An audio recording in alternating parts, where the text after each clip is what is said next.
When life disappoints, rest a moment. When trust is shattered, when hopes are dashed, when a loved one leaves you, before doing anything, just pause your life and rest a moment. If you can, surround yourself with close friends and share food and drink while slowly letting out the bottled up stories of betrayal, disappointment, and hurt. Head to a movie theater, alone or with your best friend. Pick the silliest movie even if you normally don't watch comedies and laugh out loud until it hurts. And shed a few tears as if nobody's looking, like a carefree teenager. Find a song that speaks to your heart. Play it over and over and sing to it as though you are doing it for all the wounded souls. If none of that helps, use your vacation days to take a trip. Go somewhere you've always said you wanted to go.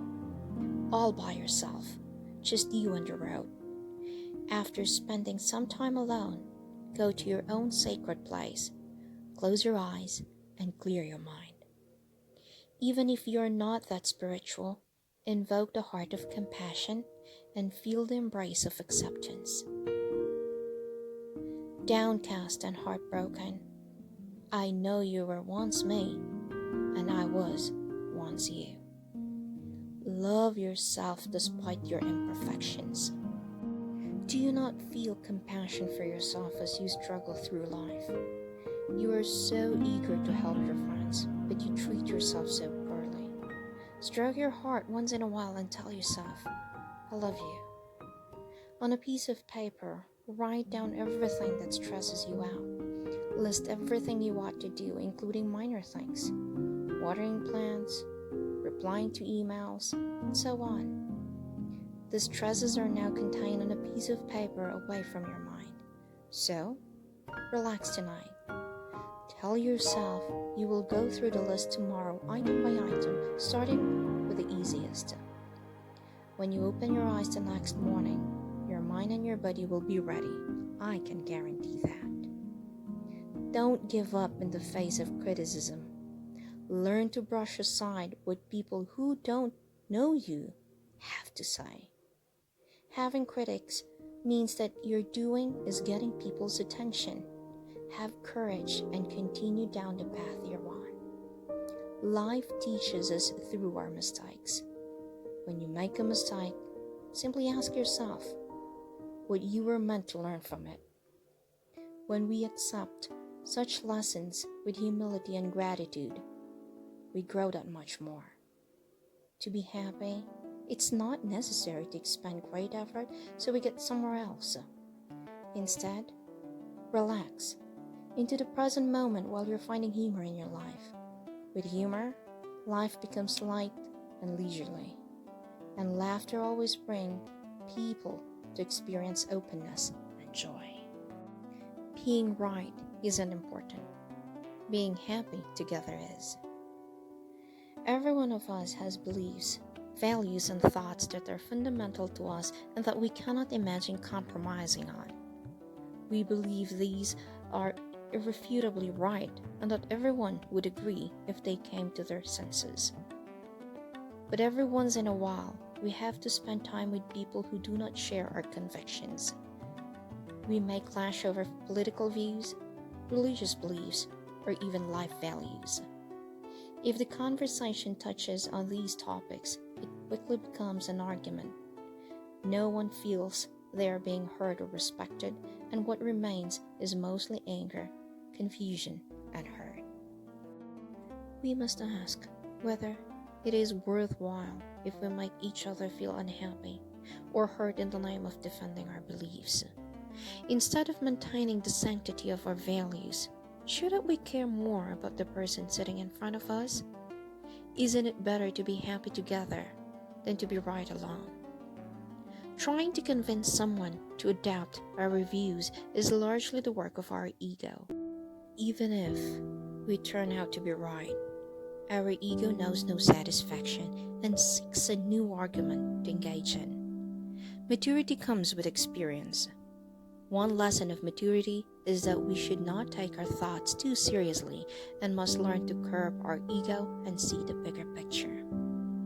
Being right isn't nearly as important as being happy together. Instead of being the smartest person in the room, quick to critique others, be the warm-hearted friend, bringing people together and sharing things. Be the sensitive neighbor capable of feeling the suffering of others. If I want to convince someone, I first listen attentively and try to understand them. Even if I'm right, they won't be convinced until they feel heard and respected. Many conflicts in our lives can be resolved if we put ourselves in the other person's shoes. Try to look at things from her point of view. If you consider only your side, you are no different from a child. If you get angry while debating right and wrong, your enraged voice has just conceded defeat. Being a critic is easy, but if the critic tries to run the operation, he soon understands that nothing is easy as his criticisms. Criticism without a solution is merely an inflation of the critic's ego. When you hear something that makes your blood boil, don't shoot off a text or an email right away. A wise person sleeps on it. An instant emotional reaction often leads to a regrettable outcome. It is easy to make people feel special. People usually prefer talking to listening. Ask many open-ended questions and listen with genuine interest. They will feel flattered by your attention and even like you. A powerful person is often surrounded by only yes men, helping their boss feel important and exceptional. If the people around you always agree with you, they are probably opportunists, not loyalists.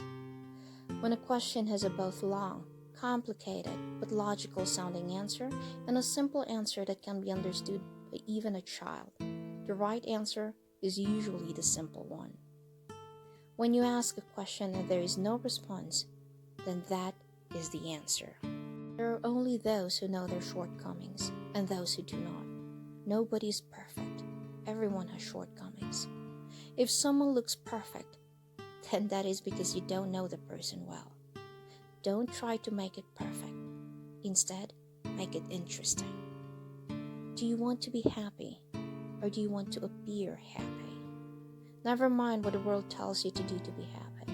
Be truthful to yourself and discover what you really want.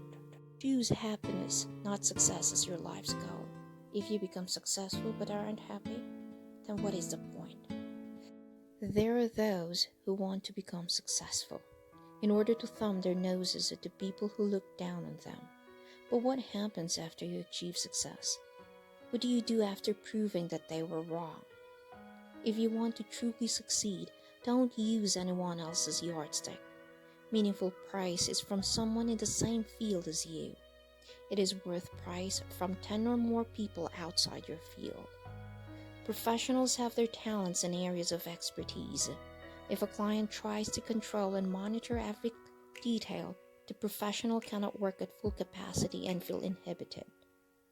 If you want the best result, watch with interest, but know when to back off.